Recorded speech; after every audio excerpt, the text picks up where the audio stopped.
Hey guys, it's Cleo, here to do corrections, once again. But today I decided I have enough to talk about. We're going to take a field trip, rather than make you stare at a loading screen for 20-something minutes, or the back of James's head. So we are on an old... Sorry, James. We're going to walk you around. We're going to take you up to room 213, because I was incredibly wrong about what was happening in there. And I hate being wrong.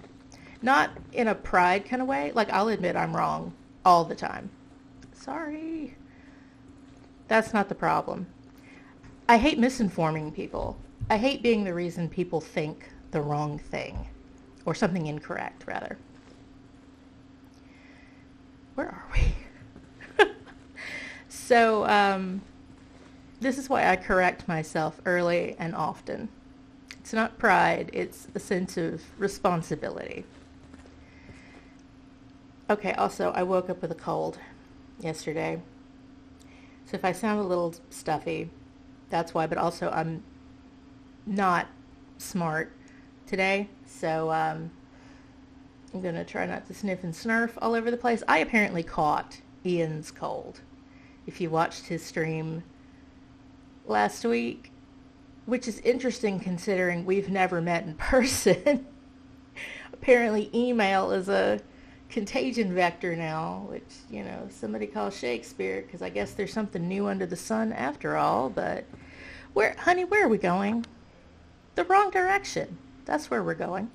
That's fine, because we have time to talk about Eddie before we get there. I neglected to tell y'all that in the scene, Eddie's big introduction scene, you can go back to commentary 3, and I'll stop here so I can say this correctly. If these corrections are under 20-30 minutes, I'll stick them on the end of the commentary. It'll be one video. If it goes over for some reason, I'm going to post it separately, so you may have to go back to a different video. I'll link that in the description. I'll make it as easy as I can. But if you go back and watch Eddie's introduction scene, if you watch closely, you can see Eddie's breath, as you would when it's cold outside. You don't see James's. So what that tells us is that something's going on with Eddie's version of Silent Hill as he experiences it that's not happening to James. And so we have this where we don't know what Eddie and Angela, we don't know what they see. Not at this point. At the end, I'll go ahead and tell you. Spoilers, I always forget to give spoiler alerts. I'm going to talk about anything that happens in this game except the big thing. So I'm going to go ahead and tell you, Eddie will die before the end of the game. Okay. Angela doesn't die on screen, but it's kind of implied, and I think particularly either in the novelization or the original game, that she is going somewhere to die or maybe take her own life. And the last time we see her is in a room burning, but like full of fire. She sees it full of fire, and James gets to see it. And that's the first time she says it's always like this, kind of like hell. And so, I'm sorry, honey, we're just wandering around and I don't know where we are or why we're going here. I think I know where we are.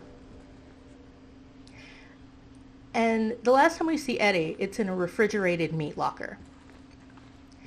And so for whatever reason, here we go. I think this is where we saw Pyramid Head before.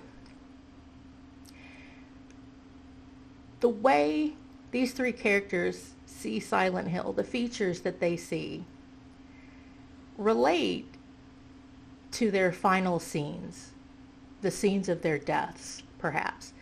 In 2 of the endings, there are 8. James does take his own life. That's why we have suicidal ideation as a theme, very subtle throughout the game. And it involves the lake. So a lot of his Silent Hill involves water, like the leak in this building. Is this 212? Okay, we're looking for 213. Okay, it's a little further. Are we here? Okay, I'm going to tell you something about the number on the door in a second. And I don't know what the cause and effect here is. Do they see Silent Hill that way because it's foreshadowing how they're going to die? Or is that how they die because that's how they see? Like, I don't know. I don't know how that works exactly. But you see Eddie's breath. I'm going to pace up and down the hall a little bit so you don't have to just stare at James standing there. Oh, I was trying not to sniff. Very sorry. So, the thing about Eddie is that coldness is kind of a figurative motif for him as well. Because when he first gets here and James is talking to him, oh, hey, don't get up. So when James first introduces himself, and he responds to kindness. He sounds afraid that maybe he's running from somebody. Maybe the cops are chasing him. He doesn't tell James why, that he did some terrible stuff. Doesn't mention that. I don't know if he feels guilty about it so much as he feels afraid of consequences, but sure. Over the course of the game, let's look out the window, see if there's anything there. Just take some time while we're here. Is that no, that's a courtyard, not the swimming pool. Over the course of the game, Eddie starts off seeming cowardly, but also very receptive to kindness and wanting company. And that at least is feeling. That's his ability to feel and connect with other people. And over the course of the game, as we see him a few more times, he really kind of succumbs to and embraces coldness to other people. He stops caring about them. He starts saying it's so easy to kill someone. He kind of hypes himself up towards killing actual people. Previously, he had killed a dog and injured a human. And so gradually, he embraces just total emotional coldness. And so it's very fitting that he ends up, is that 213? Here we are. It's fitting that he embraces this coldness and dies in a literally cold room. And so foreshadowing that, in this bathroom where we meet Eddie, you see cold breath. And you'll see it again when he's in a movie theater and his breath shouldn't be cold, and it is. Okay, so let's move on to the part that I was incredibly wrong about. Now, Ian has gone ahead and corrected, he and I had this conversation. He's not going out of his way to dunk on me and correct me. We talked about this. He did CSI Pyramid Head in his stream last week. And in my defense, I came to him and I said, Ian, I have just realized I was wrong. Let me tell you what I think actually happened. And I said the wrong thing on my video because I send my video to him ahead of time. Because it takes me so long to do these write-ups. He goes ahead and watches mine, kind of gets a lay of the land, does his stream. We kind of go back and forth like this. So he had his own interpretation. I think it's pretty close to mine. But in my defense, I noticed this. I did, I swear. Because we're going to go in here. Okay, to start. This is 213. A number is missing that makes it look like a 0. That's not a 3, that's an 8.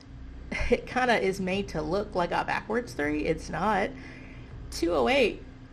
There's a strange photo that has a picture of a door with 208 on it. I think the number is lower down on the door though, and the caption is something like "Forever Together." And I'm sitting here going, what room 208? In this actual building, in the actual 208, is that fucked up room where you get trapped and the walls are covered in writing and there's that note saying you made this choice, you're going to make it again over and over. And I'm like, forever together with that freak? Like, what are we talking about here? And there's another photo I think you pick up in the next level. And I can't remember what it says, but it looks like it's the door from the room where you fight Pyramid Head. And it's sort of like these photos express something you would think was emotional, having to do with Mary, and they seem to have to do with punishment. It's kind of wild, but given that there is now a second room 208 of some, they've managed to put in this building for some reason, and then it's this fucked up room, I think that's relevant. Don't let the door hit you. Okay. I don't think we have any music. We should, but because this is a save where we've already been through this, all the scary trappings are gone, and I apologize for that. But I was not replaying the entire game from the parking lot in order to get the scary parts. I wasn't going to do that. And what are we going to do when we get later into the game and we're 5 levels in and I need to get somewhere? I'm not playing it from the beginning. We're going to be stuck. I don't know. Let's hope I don't forget anything. So we saw Pyramid Head out in the hall. You can either rewind in this commentary or go to the commentary. And he's standing there and it's all scary and spooky and red light and scary music, and I'm very scared of him. Okay. That's fine. Just amuse yourself, James. So we go through here, and this room looks normal, abandoned, but normal. And there's a chair up against the wall. Kind of, if you look at the right side of your screen, that's kind of where it was sitting. There's a table, there's a lamp, there's a curtain, a carpet, totally normal. We go through to the next room, and across the hall in 217, we find our handgun, which I currently have on me because we have done this already. So you come back through here, and this place is fucked up. Right, the chair has been moved to the other end of the room. The TV is on, but also broken. And right before we came back in, we heard a yell out in the hall. And it's a really kind of weird yell. I don't know what's... Well, I guess I do know what's happening to this person.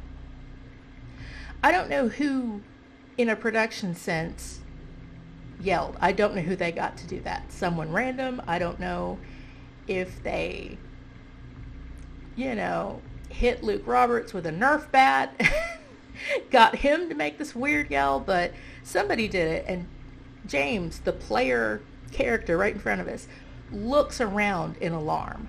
Like, he himself actually reacts to this. So we come back through.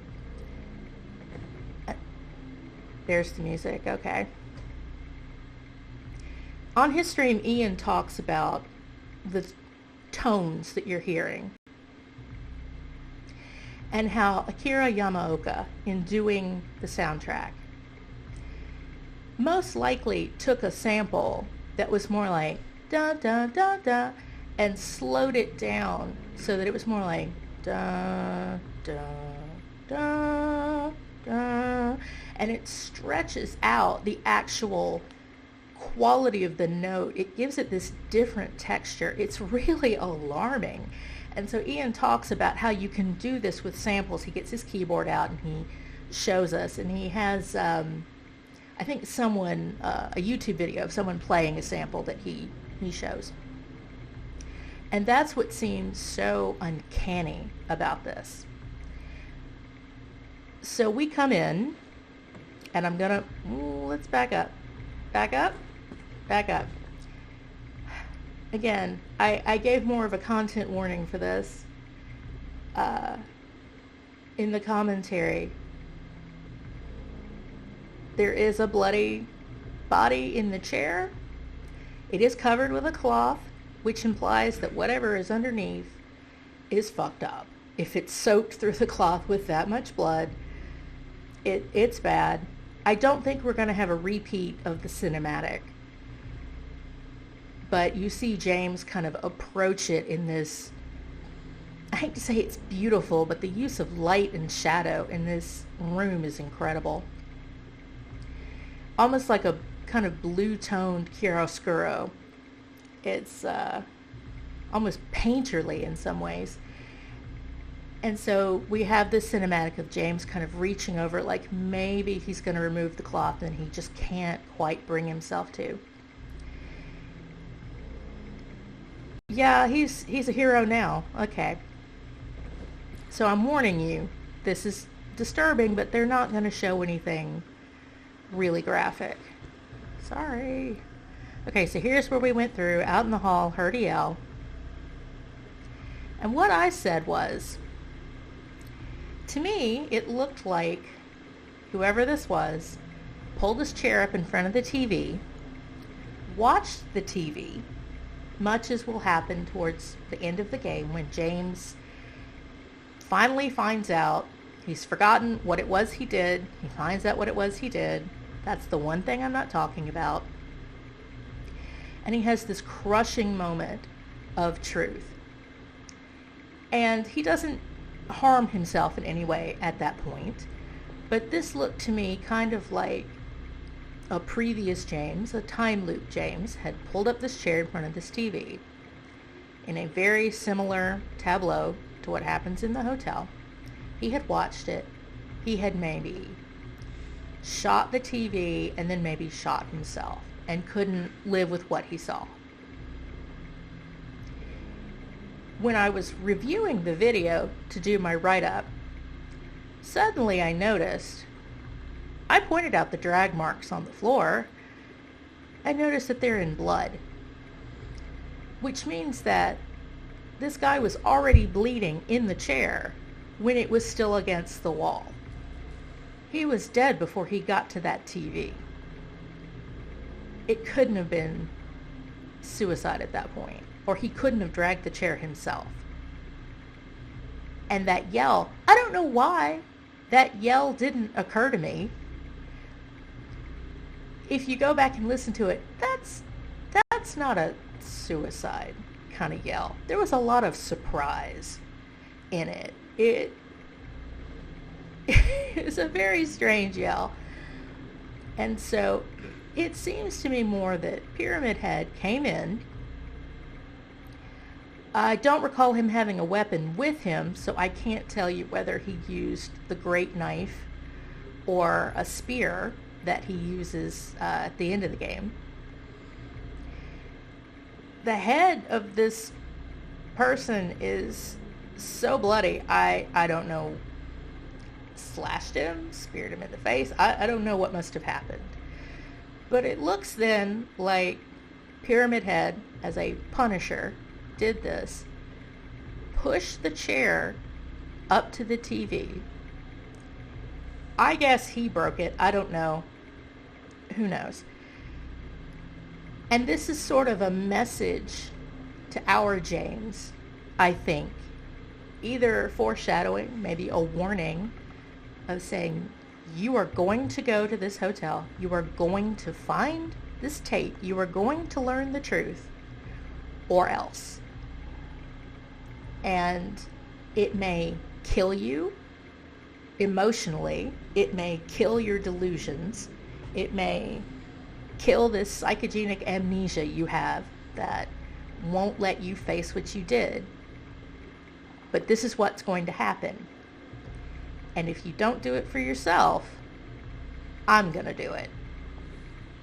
And that's my interpretation. Like, I say things sometimes a little too certainly. Last time I said that Silent Hill is not here to punish you.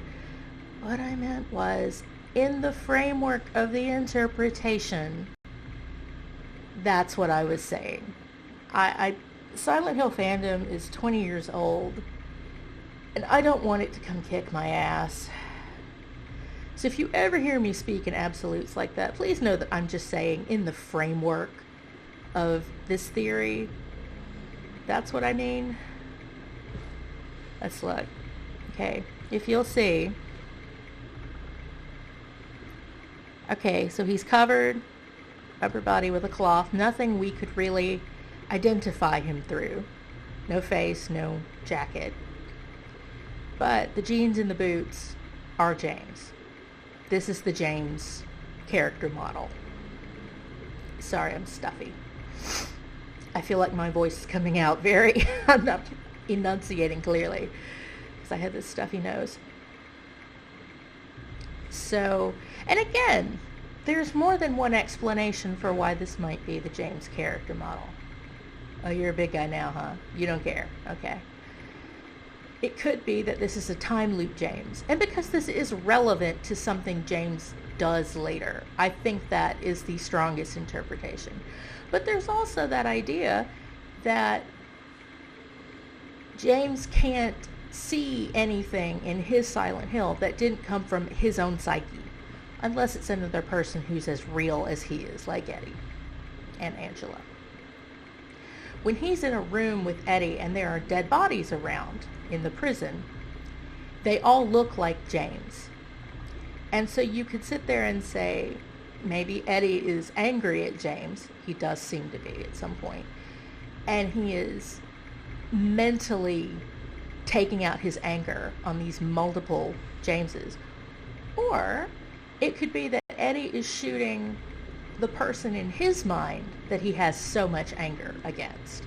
The bully, multiple bullies. And they look like James just because James has no way of knowing what Eddie's bullies look like. He's just having to put his own face on them as a default for lack of anything else. So this could be somebody who is unrelated to James and he's just put his own form in that place. However, because of the armchair and the TV, I do think it is more likely that it is James. So this isn't, as I called it, a suicide scene. This is a murder scene. And I was completely wrong about that. And I honestly don't know how I didn't see this. Except that the record store and all the messages in the records, like either being afraid to live or don't quit, you still can do great things, that kind of stuff. It primed me to look for suicidal imagery. I've always thought that's what happened in this room, and I finally saw those tracks and went, no, you read that wrong. If I have to post this video separately, I'm going to give it a clickbait title like, I'm so wrong that I have to leave the internet in shame. Like, but let's see what else we have to do that I wanted to talk about. I mentioned the strange photos in like 2 different videos now. I have forgotten. Is DaleRobinson on Reddit. I kept forgetting his username, and I'm sure now I will never forget it ever. Let's see. Okay, here's another really great one. I really wish we could get some live monsters, but I may have killed everything, which sounds like me. I killed 393 monsters in my first run. I don't know what the upper ceiling is, but if it's 400, I'm going to be very impressed with myself. There's also a painting at the end of this level. No, at the end of the video where I get into Blue Creek. I did search it, and I didn't find anything for it. Let's kind of go back out here. Right. Store doesn't door. Thank you, Bloober team. Let's go back out here. Now, where were we supposed to go after this? 212? Let's just hang out. We're just living. I think everybody here is dead. We're gonna check.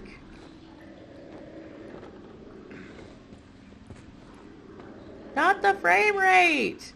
I'm not even doing anything! What are you doing?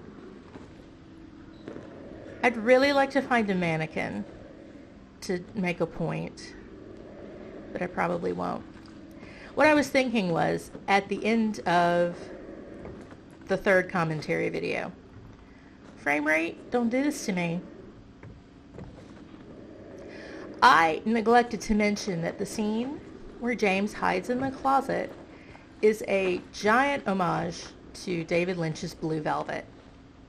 And I neglected to mention this because I stopped watching that movie an hour in 25 years ago.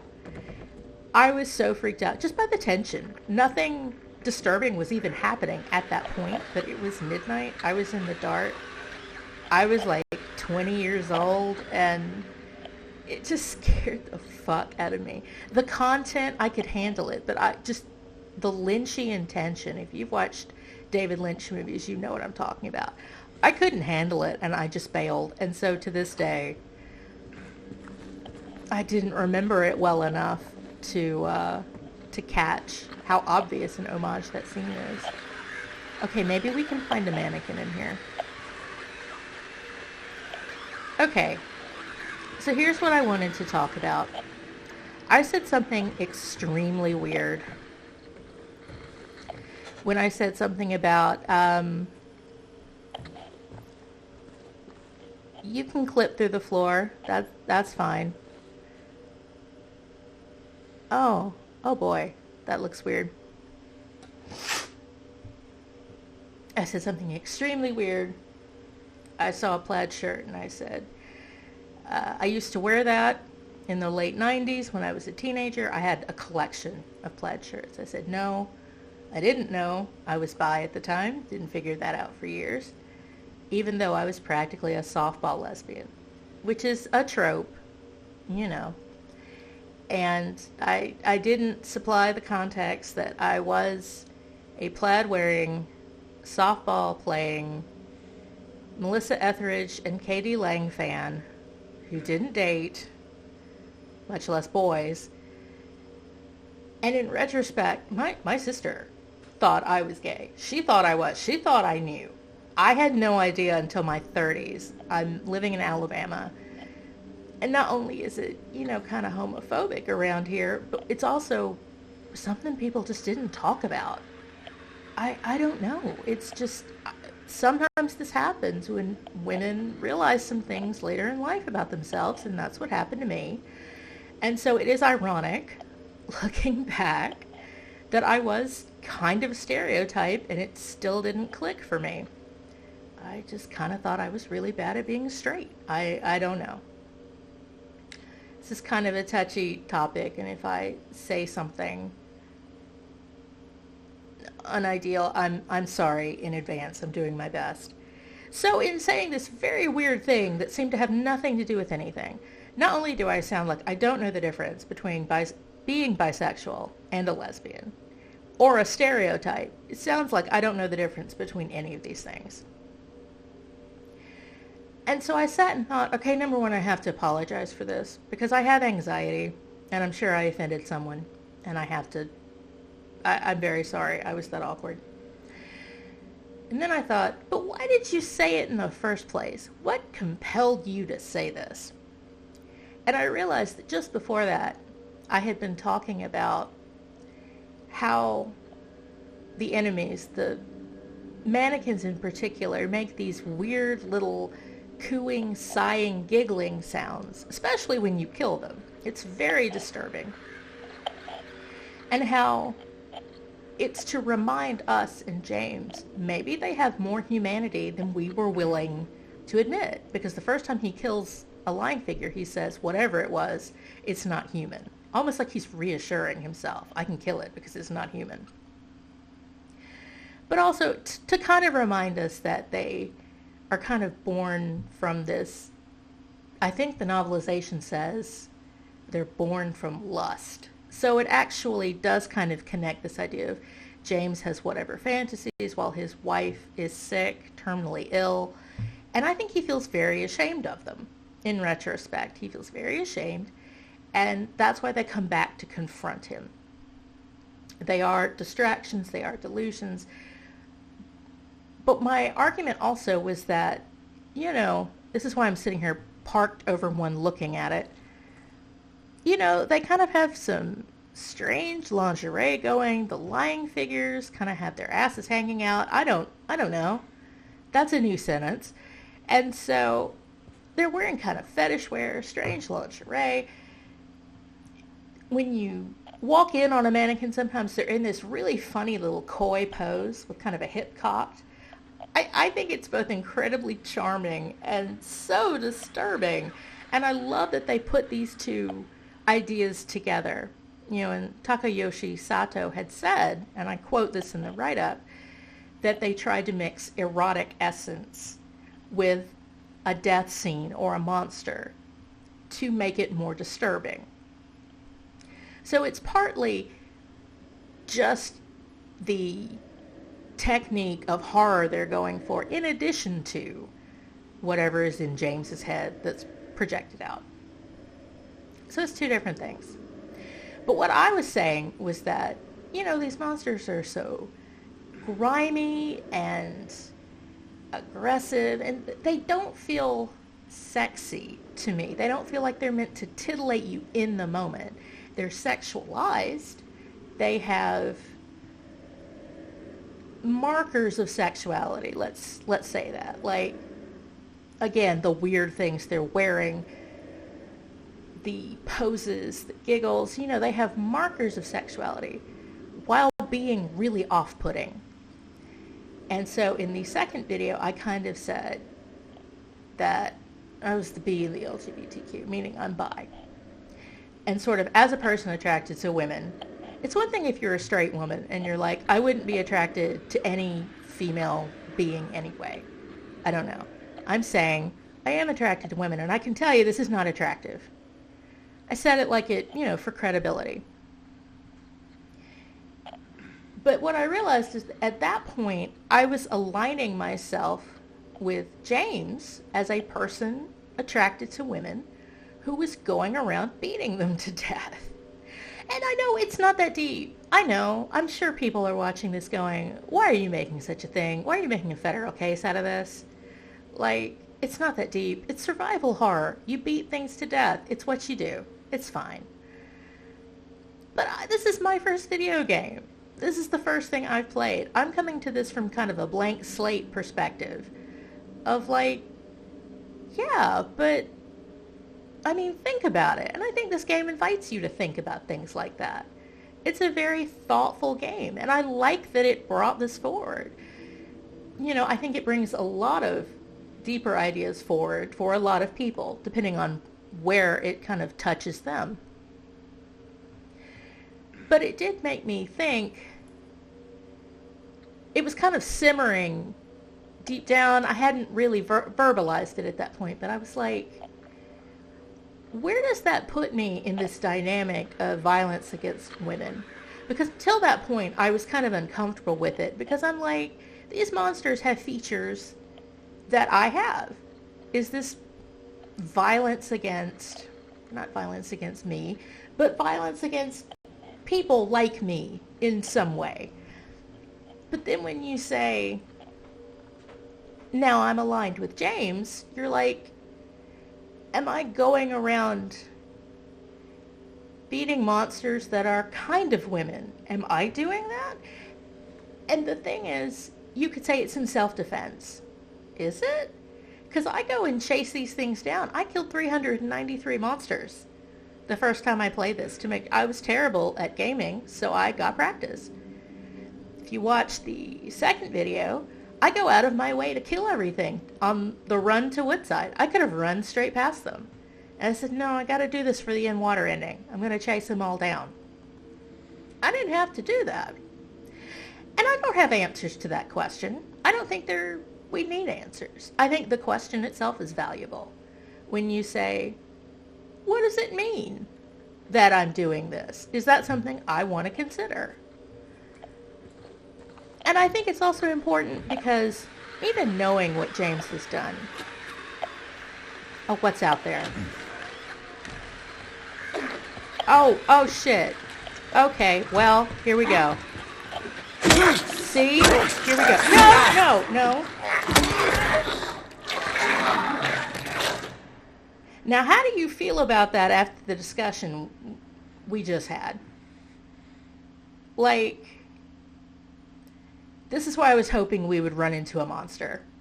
so I could have this discussion and kind of be like, how do you feel about it now? I don't know. I don't have an answer to that. I don't think we need an answer to that. I think I think asking the question and keeping it in mind is itself valuable. And I like that this is a game that made me ask that question. I'm not saving this so he can afford a drink. I'm going to a later save to pick up on the Blue Creek run. Let's see. What else is on my list to talk about? And I'm sitting here going, maybe I just dug that hole deeper. Because I was like, this was such an awkward thing to say. I'm going to apologize for it and maybe explain myself. I may have just dug the hole deeper. I don't know. It's a tough thing to talk around, and I'm very sorry. But that discussion is an answer to the question, why did I feel compelled to talk about my sexual identity when it didn't have anything to do with anything? Why did I feel compelled? Well, because maybe it did have a little something to do with it. I don't know. Let's see, what else did I want to mention? So we talked about room 213. We talked about Blue Velvet. We talked about me saying incredibly awkward things. Okay, here's the last thing. I started to become kind of fond of those lying figures because I hate them with the vomit, and they're so, I hate that.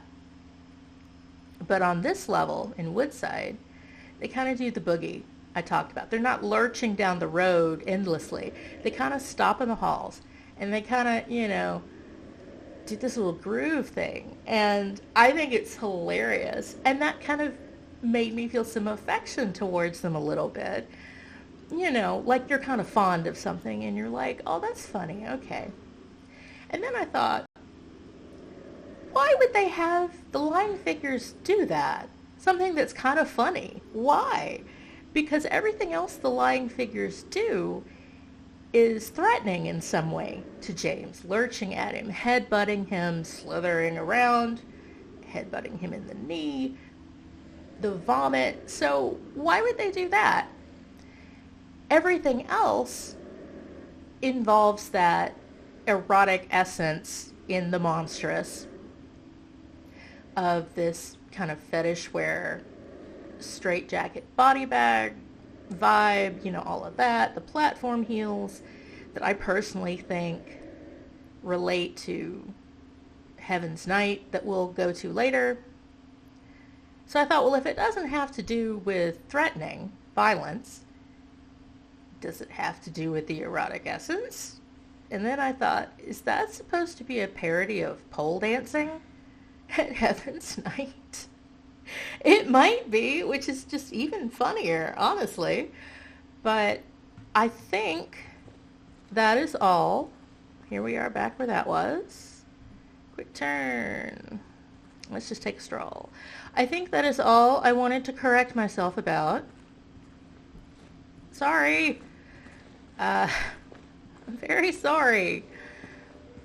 I feel terrible, but not so terrible I won't stop killing them. Oh, are you up? Oh, are you up? I'm sorry. I'm very sorry. Okay? Awkward. This is so awkward. Okay.